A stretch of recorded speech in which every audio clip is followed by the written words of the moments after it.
पाई O triple S PO junior assistant result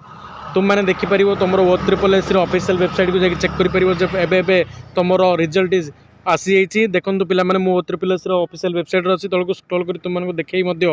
जे किपर तुम result को तुम निज मोबाइल रे चेक कर देखो प्रथम O triple S official website को विजिट कर देखो notification for the publication of the provision result for the requirement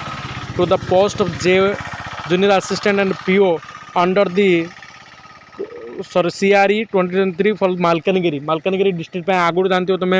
Deogarh district प्रकाश पाई बर्तमान तुम मालकानगिरी डिस्ट्रिक्ट तुम रिजल्ट को प्रकाश कर दिखाई तेणु जो मैंने मालकानगिरी पिलाने अच्छा से निहाती बर्तमान ही चेक करूँ ये क्लिक कले तुम PDF आसीज PDF जो तुम ना थी ताले तुम सिलेक्ट हो पीओ जूनियर असिस्टेंट और अन्य जिला गत गोटे दिन 2 दिन भितर पलि आस तेणु जो मानकर आसनी से आम चैनल को सब्सक्राइब कर रखी था कारण यहपरी गुरुत्वपूर्ण इनफॉरमेशन आपण को आम चैनल सर्वप्रथमे मिल।